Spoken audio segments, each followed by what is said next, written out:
Sa balita international, luwas na ang 81 ka mga Filipino seafarers ang nag-agi sa Strait of Hormuz.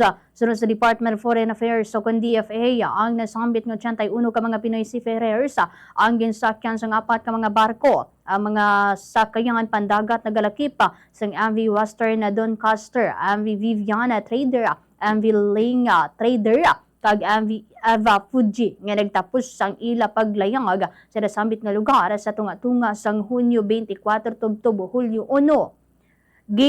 Pasalamatan man sang DFA ang papel sang United Nations kag sang International Maritime Organization sa pagsuporta sa civilian shipping kag pag-areglo sang pag-evacuate sa mga seafarers nga apektado sang krisis sa nasambit nga kooperasyon sang United Nations kag IMO. Naka-evacuate na sila sang 136 ka mga barko kag mga 2,900 ka mga seafarers.